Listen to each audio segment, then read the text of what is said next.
मैं अंकित Pandey English computer institute से हमारे यूट्यूब चैनल पर आपका स्वागत है। तो दोस्तों हमारे साथ लगातार बने रहने के लिए हमेशा के लिए जुड़े रहने के लिए हमारे चैनल को सब्सक्राइब करें, लाइक करें एंड शेयर करें।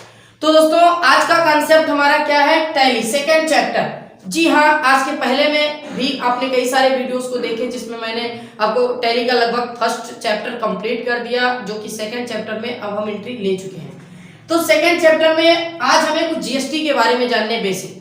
हमने 3 एंट्री सेकेंड चैप्टर में कर दी है, उनमें हमने कुछ कैपिटल लगा दिए, व्यापार भी आरंभ कर दिया गया, व्यापार के लिए अकाउंट भी ओपन कर दिया गया और व्यापार में कुछ फिक्स्ड एसेट, कुछ अस्थायी संपत्ति भी लाके रख दिया गया। चौथी एंट्री हमारी क्या होगी, ये आपको बताया गया कि सेकेंड चैप्टर जो है वो base of sales and purchase है, खरीदने और बेचने से आधारित है। तो इसमें माल खरीदा जाएगा, माल बेचा जाएगा, मतलब किसी पार्टी को माल बेचा जाएगा, किसी पार्टी से माल खरीदा जाएगा, स्टॉक भी मेंटेन किया जाएगा।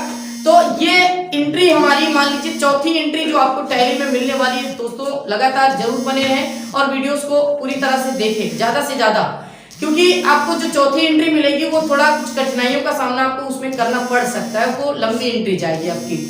तो एज एग्जांपल मान लीजिए जाए, अगर आपको कोई एंट्री ऐसी मिल जाती है कि जैसे मिस्टर एलिस ने कंप्यूटर हाउस से उधार माल खरीदा, एलिस ने कंप्यूटर हाउस से उधार माल खरीदा, तो आपको समझ में आ रहा होगा अगर इतना ही केवल बोला गया, कितने का खरीदा, उधार माल खरीदा, क्या खरीदा, तो ऐसी एंट्री आपको तुरंत समझ में आ जाती होगी एक एडजस्टमेंट वाउचर है, क्योंकि उधार माल खरीदा जा रहा है। तो उसे आपके माइंड में ये आ रहा होगा कि आपको बताया गया है कि एडजस्टमेंट वाउचर आप जर्नल वाउचर में दर्ज करते हो, ऐसी एंट्री जनरल वाउचर में दर्ज करते हो। लेकिन दोस्तों साथ ही अगर आपको यह बता दिया जाए कि कंप्यूटर हाउस से क्या खरीदा गया और कितनी मात्रा में खरीदा गया, उसका मेजरमेंट क्या है, उसकी क्वांटिटी क्या है, उसका जो है वैट उस पर कितना लगाएगा, उस पर टैक्स कितना लगाएगा, मतलब तमाम सारी चीजें एंड डिस्काउंट वगैरह उसमें ऐड करने हुए, उसमें जीएसटी आपको दिखाने हैं। तो मतलब जो आपको माल बेचना हुआ खरीदना वो वैट के साथ खरीदना हुआ बेचना है, वैल्यू एडेड टैक्स के साथ। तो वैल्यू एडेड टैक्स जो आज के पहले input VAT output VAT value added tax चलते थे, माल खरीदा जाता था तो इनपुट वैट माल बेचा जाता था तो आउटपुट वैट लगाया जाता था। उसके अलावा वो हटके आज जीएसटी का रूप ले लिया है। तो इसी वीडियो में हमें ये जानना है कि जीएसटी क्या है। जो आने वाली एंट्री हमारे सामने आएगी उस एंट्री में हमें जीएसटी का सामना करना पड़ेगा, उसमें हमें जीएसटी लगानी पड़ेगी, वही जीएसटी आज हम जानने वाले हैं इस वीडियो में। जी तो जीएसटी होती क्या है, पहली टॉपिक हमारी ये है कि जीएसटी होती क्या है, व्हाट इज जीएसटी, जीएसटी क्या है। जब तक जीएसटी नहीं जानेंगे तब तक आगे का वीडियो, आगे की एंट्री करना हमारे लिए मुश्किल होगा। तो आज हम जानते हैं जीएसटी, जीएसटी क्या है। इसके पहले के वीडियो में भी शायद आपको जीएसटी के बारे में थोड़ा बहुत दिया गया था, लेकिन आज मैं जीएसटी का पूरा कॉन्सेप्ट क्लियर करने वाला हूं। जीएसटी क्या होती है? जीएसटी दोस्तों आपने नाम सुना होगा, गुड्स एंड सर्विस टैक्स कहा जाता है, goods and service tax. Goods and service tax जिसका अर्थ क्या होता है, वस्तु और सेवा कर, वस्तु और सेवा कर। तो जीएसटी दोस्तों ये जो टैक्स है आपका, टैक्स के पहले लगता था वैट, वैल्यू एडेड टैक्स, जिसे कहा जाता था वैल्यू एडेड टैक्स। वैल्यू मतलब कीमत होती है, एड मतलब जुड़ना होता है, टैक्स मतलब कर होते हैं, जो कुल कीमत में जुड़ जाता है कर के रूप में, वही होता था वैट। वही वैट आज टैक्स आपको यहां आके मिल रहा है जीएसटी के रूप में, गुड्स एंड सर्विस टैक्स, वस्तु और सेवा कर। तो जीएसटी होता क्या है, ये जीएसटी हमारे गुड्स एंड सर्विस जो किसी वस्तु पर या किसी सेवा पर लगाए जाते हैं। जीएसटी या आप ऐसे भी कह सकते हो जीएसटी क्या है, एक इनडायरेक्ट टैक्स है। अब टैक्स जो होते हैं वो दो तरह से होते हैं, डायरेक्ट एंड इनडायरेक्ट। जीएसटी जो है वो एक इनडायरेक्ट टैक्स है। आपको ये ध्यान में रखना है कि ये जीएसटी जो है वो एक इनडायरेक्ट टैक्स है, अप्रत्यक्ष कर। इनडायरेक्ट टैक्स का मतलब क्या होता है, इनडायरेक्ट टैक्स में वो होते हैं जिसमें आफ्टर सर्विस सुविधा ले ली जाए फिर वो अदा किया जाए, सुविधा लेने के बाद अदा किया गया कर जो होता है वही इनडायरेक्ट टैक्स होता है। तो इसमें इनडायरेक्ट में क्या आते हैं, जैसे एंटरटेनमेंट टैक्स हुआ, सर्विस टैक्स हुए, या फिर सेल्स एंड परचेज टैक्स हुआ, या फिर कस्टम ड्यूटी टैक्स हुआ, एक्साइज ड्यूटी टैक्स हुए, ऐसे तमाम टैक्सेस जो होते हैं वो हमारे इनडायरेक्ट में आते हैं। तो जीएसटी भी उसी में आता है, इनडायरेक्ट टैक्स में।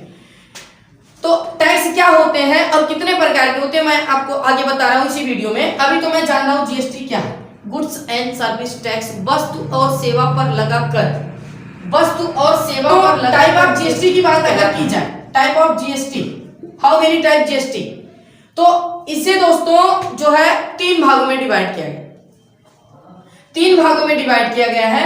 अब इसके 3 जीएसटी टाइप जो है वो 3 टाइप जो है वो क्या है। एक पहला आपको मिलता है एसजीएसटी के नाम से जाना जाता है, जिसे आप स्टेट जीएसटी कह सकते हैं, स्टेट जीएसटी राज्य, ठीक है, स्टेट जीएसटी। दूसरा आपका होता है सीजीएसटी, सेंट्रल जीएसटी जो होता है। तीसरा आपका होता है आईजीएसटी, इंटीग्रेटेड टैक्स जो होता है, इंटीग्रेटेड या इंटरनेशनल टैक्स भी इसे कहा जाता है। तो एस, सी और आई ये तीनों जीएसटी होते क्या, तीनों क्या है, मतलब कोई आपसे पूछे एसजीएसटी, सीजीएसटी, आईजीएसटी होते क्या, तो आपको सबसे आसान और सरल जवाब देने हैं, तीनों क्या है, गुड्स एंड सर्विस टैक्स के भाग, गुड्स एंड सर्विस टैक्स के भाग है। तो ये तीनों कब और कैसे इस्तेमाल किए जाते हैं, तो दोस्तों जब हम माल खरीदते व बेचते हैं तो उस दौरान हमें कौन सी जीएसटी कब सेलेक्ट करनी होती है, ये हमें आना हमारे लिए इंपॉर्टेंस होता है, जरूरी होता है ये हमें जानना कि ये जीएसटी हम कब और कैसे यूज करते हैं। कुछ लोग इसे ही नहीं जान पाते हैं, जीएसटी तो उनको पता भी होता है लेकिन वो कौन सी जीएसटी कब लगानी होती है वो जान नहीं पाते, उनकी एंट्री अधूरी रह जाती है। लेकिन आज आपका सारा जो भी होगा कंफ्यूजन वो आपका सारा क्लियर हो जाएगा। यहाँ पे एसजीएसटी, सीजीएसटी, आईजीएसटी तीनों क्या है, गुड्स एंड सर्विस टैक्स के भाग है, जिसे भारत में 1 जुलाई 2017 को लागू किया गया है। 1 जुलाई 2017 से ये भारत में लागू हो गए हैं तीनों। तो आज की वीडियो में आपको ये भी जानना है कि ये तीनों जीएसटी कब और कैसे लगाए जाते हैं। जब राज्य के भीतर, इंटर स्टेट, राज्य के भीतर माल जब बेचा जाता है, राज्य के भीतर माल बेचने पर लगने वाला जीएसटी एस और सी दोनों होते हैं, एसजीएसटी, सीजीएसटी दोनों होते हैं, state GST and central GST दोनों होते हैं।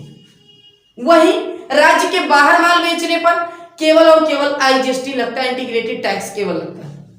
एग्जाम्पल ले लिया जाए, जैसे आप लिख भी सकते हैं पेन डायरी उठा के, एग्जाम्पल में क्या किया जाए कि जैसे उत्तर प्रदेश का व्यक्ति, उत्तर